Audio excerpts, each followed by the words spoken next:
欢迎来到新兴消息频道，请订阅频道，所以大家不要错过当天最热门的新闻。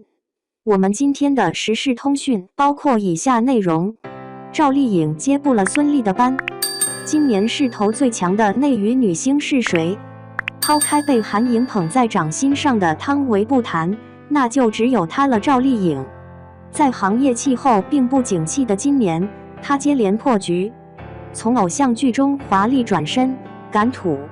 豆瓣7.0分的《幸福到万家》，她扮演一位带领家乡致富的农村妇女。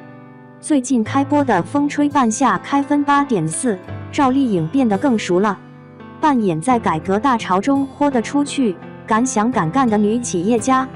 听说内娱都忌讳拉踩，不好意思，今天 Sir 非要很没公德心地拉踩一番，没有拉踩。怎么有伤害呢？赵丽颖的前一任仙侠古偶的女顶流杨幂，同期新剧《爱的28定律》评分仅5.8，口碑热度双输。赵丽颖的前夫冯绍峰，2015年的时候，赵丽颖出演《花千骨》人气飞升，她则拿到了中法合拍《狼图腾》男主的大饼。7年后的今天，赵丽颖的戏路已经转型到女企业家了。冯绍峰却走回赵丽颖当年的路，古装玛丽苏，暂无评分。网友评价是没眼看。赵丽颖幸运迎来了自己最好的时代，但赵丽颖也不幸。今年2部正剧开播后，网友对赵丽颖的期待是接班孙俪，可以吗？哪怕赵丽颖已经做到了横向对比最能打，但接班孙俪可能只是一场刻舟求剑。01和孙俪相比也是有几分合理的。没背景，起点低。一个历史性的画面，当时最红的电视女演员玉萍在台前光芒四射，未来的国产剧御姐正在背后伴舞跑龙套。比起85花另外几位，赵丽颖起点低，红的也晚。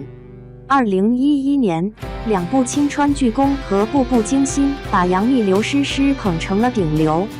2015年，仙侠剧《花千骨》大爆，赵丽颖才正式赶上梯队。于她而言，偶像剧带来的红利期也是最短的，17年和18年是85花谋划转型的关键时期。1是他们纷纷奔向30岁，不再适合演偶像剧；2是市场变了，偶像剧，特别是85花赖以生存的古偶开始走下坡路。套路固化，观众审美疲劳，收视辉煌不再。85花们急需证明，他们除了美貌，还有实力；除了偶像剧，还能驾驭其他类型。但85花待了这么久的舒适区，转型路并不顺利。杨幂，先是扮丑出演文艺片《宝贝儿》，又是在科幻片《逆时营救》里一人分饰多角，结果演技被嘲，片子也大扑街。唐嫣押宝现实主义都市剧《归去来》，结果口碑收视双扑。刘诗诗颠覆形象出演的犯罪片《心理罪之城市之光》也失败。只有赵丽颖阶梯还是向上的。2018年《知否知否》应是绿肥红瘦，正午阳光出品，是很多偶像派转型路上的重要跳板，比如胡歌的《琅琊榜》。知否里赵丽颖演技虽有争议，但好在作品质量上乘，收视亮眼，口碑不俗。而且这算是一部大女主之作，一旦成功，对女主加成极大。知否成功将赵丽颖拉出了只能演古偶的泥沼，她又乘胜追击，接演了迷雾剧场的悬疑犯罪剧《谁是凶手》，合作正剧大佬郑晓龙在《幸福到万家》里扮演一位农村妇女，更进一步剥离了身上的偶像属性。纵观这几年赵丽颖的路线嗅觉敏锐，规划性强，古偶式微，她立刻投身古装正剧。主旋律正剧兴起，她又饰演振兴家乡的农村妇女，又是演搭上改革春风的女企业家。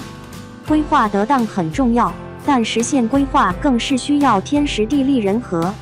赵丽颖在85花里算是特别的一个，她长相不算惊艳，但身上的草根气息比另外几位更重。早年一步步靠着跑龙套出身，也让她身上有一股接地气的韧性。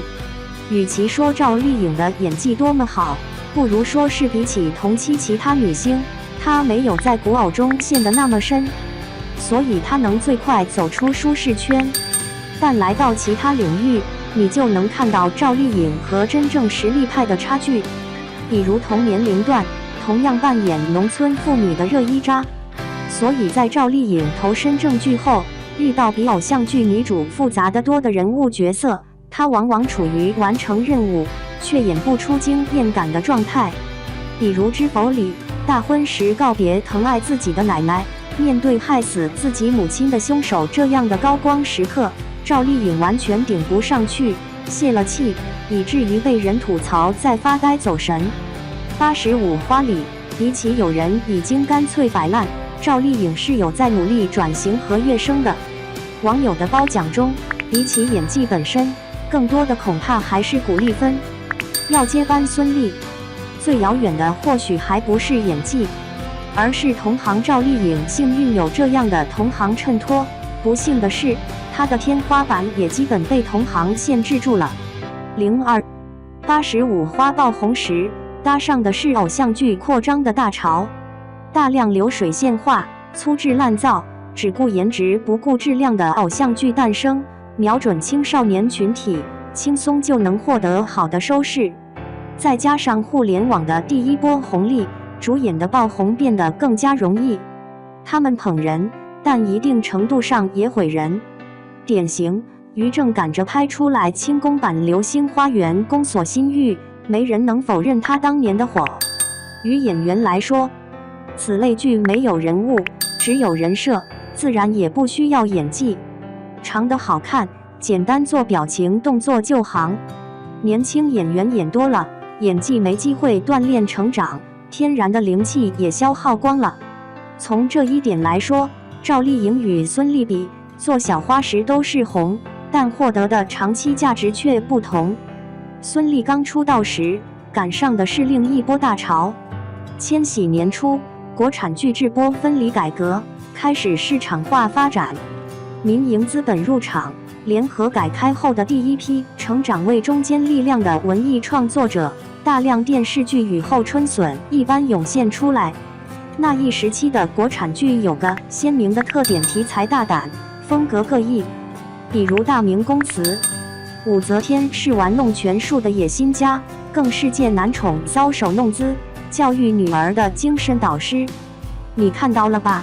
任何男人，柔媚的、阳刚的，只要他处在女性的处境里，她就是个女人。再比如孙俪挑大梁的第一部作品，海岩编剧的《玉观音》，这是个当今看来尺度令人咂舌的故事。缉毒女警爱上毒贩，纠缠在3个男人之间，出轨、背叛、复仇，站在情感、道德与身份的交叉路口，女主的复杂与纠结在如今是绝迹的存在。遇到这个角色时，孙俪还不满20岁。在出道的头10年，孙俪的电视剧角色包括革命年代的成分不好的女青年甜蜜蜜，流落中国乡村的日本女人小姨多鹤。每一个角色在今天看来都充满突破，但抱歉，当年的观众可没有突破一说，没有流水线偶像剧的窠臼，多的是如脱缰之马的新剧，也就无所谓突破。大家不会因为你接了一个稍微复杂黑暗的角色就另眼相看，只会在意你对这个角色演绎的到不到位。孙俪也没少被挑剔，演小姨多鹤，观众你不适合；演甜蜜蜜，观众你没表情。演了这么久的电视剧，火了一部接一部，但孙俪愣是没得到过肯定，起码在奖项上，飞天、金鹰、白玉兰，重量级的事后没有她的份。连2012大火的《甄嬛传》也因为配音错失了获奖机会。直到2014年终于拿上市后，孙俪才不再失眠痛哭。对比当下，一个演员获得肯定实在是太容易了。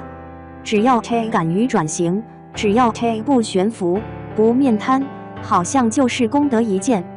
孙俪的不幸就是她处在一个无法出头的年代，就算她演得再好，一说起演技派也没人会想到她，当然是首先想到巩俐、周迅这些电影咖啊。当时的电影仍然是对电视剧降维打击一般的存在。更残忍地说，电视剧和电影本身就有一道坎，电影演员可以向下兼容，电视剧演员却很少有跃迁成功的。国产电影被四弹双冰垄断了最好的资源，留给孙俪的只剩下机器侠、月光宝盒、画壁这样的烂片，不然就是灰头土脸的给大花们镶边作配。于是孙俪不再恋战，选择回归，遇上了她演艺生涯里最重磅的作品《甄嬛传》。2010年左右，恰好是电视圈需要用人的时候，国产电影的大制作概念也被用到了国产剧上，大女主这一概念应运而生。有趣的是，《甄嬛传》选角时，郑晓龙本来是想找周迅来演的，但那时周迅已经专心演电影，阔别电视圈很久了。有实力的当红女演员纷纷投身电影，小花们的演技又不够。孙俪的回归解了燃眉之急。孙俪没有一个众星拱月的环境，她永远在努力冒头，大家挑来挑去，总觉得她不够出色。而现在的环境是望眼欲穿，只要看到有人刚准备起身的姿势，就迫不及待地指过去救你了。于是选出来的是顶流，却再也不是孙俪。03，这10年来最捧人剧，毫无疑问是《甄嬛传》，无可匹敌的国民度与造星能力，让女主孙俪一举坐上顶级电视女星的宝座。没有姓名的新人一举成名，过气港星内地翻红，万年配角的资源直线飞升。更重要的，也是后来很多爆剧无法做到的长期保值。即使过了10年，它依旧被反复观看、解读、讨论。在明星动辄塌房牵连作品的今天，网友们最怕的就是《甄嬛传》下架。其实当年《甄嬛传》还未播出时，网上骂声一片，觉得演员太老、太丑。但《甄嬛传》的价值是时间赋予的，大女主剧的成功又依托于女主塑造的成功。甄嬛塑造的最大亮点，其实并不在于她最后的胜利，而是她的所作所为是一种真实的成人逻辑。她的一切行为不再被强行合理化与美化，而是被赋予了悲剧属性。一个有意思的现象是，《甄嬛传》里很多人喜欢华妃、皇后、安陵容这样的反派，却真情实感讨厌甄嬛这个女主。是的，《甄嬛传》成功的点在于敢于让观众厌恶主角，共情反派。很多时候，导演并不掩饰甄嬛的虚伪和不堪，她最终一步步变成了自己最厌恶的那种人。在原作升级爽文的基础上，故事的内核其实被主创改换了。这是个包括皇帝在内每个人的悲剧。你说《甄嬛传》真的有多深刻吗？其实它只是不加掩饰地演出了每个中国人都能切身体会的阴质底色。你可以带入到被社会的捶打，自己身边的办公室政治，这才是大众在一个时代最为津津乐道的话题。反之，会是主题先行下人物逻辑的无法自洽。当年随着甄嬛热，虽然也有不少批评声，但仍没能阻挡它一路发酵成为一代国民经典。《甄嬛传》的幸运在于，它诞生在了一个野蛮生长的时期，具有意外性。因未曾想到它所能引发的效应，得到了许多豁免，也因它引发的效应成为一种教训。不然可以对比他几年以后的姊妹篇《如懿传》，经历了如何漫长的难产才得以面世，上星改网播，网播又下架。我们愈发珍惜《甄嬛传》，是因为愈发意识到不会再有《甄嬛传》。如果不再有《甄嬛传》，别说赵丽颖无法接班孙俪，孙俪还能做回她自己吗？在《甄嬛传》播出后的10年间，很多剧在试图重现甄嬛是大女主，却没有一部剧敢直面甄嬛这个女主的内核。因为大女主也被规定成了一种既定的样子，即使是郑晓龙本人企图复制《甄嬛传》的《芈月传》，即使是孙俪本人在《甄嬛传》之后接的一直是各种背景下的大女主剧，古装、都市、现实主义，却再没有一个能达到甄嬛这样的效果。因为一猜就知道他们大体是什么样子。成年人世界里权力的逻辑，知人论事的洞见，成年人不加粉饰的悲剧，还能写进剧本吗？那不如转向低幼的人畜无害的情节。对于赵丽颖来说，她的事业还会往上走，但这条路难以通向《甄嬛传》一样的飞升。区别就在于，现在一部剧也许能收获热度、掌声、好评，但有哪一部剧还能让观众喜爱到连续10年不断重刷？当电视剧只剩下好也就变成了一次性的，没有了相互矛盾的对立面，作品也就不会有常看常新的角度。幸福到万家脱胎于秋菊打官司，一个相似的故事，一使村妇要告村支书，但二者的后续走向与主旨内核堪称背道而驰，必然它不会成为一部能引起广泛共鸣的经典。风吹半夏呢？用当下的眼光看，它当然还算一部制作认真精良、口碑尚可的国剧。一方面，风吹半夏的确触及到了几分市场经济改革初期的时代脉搏，但另一方面，它又困在几种矛盾的力量中。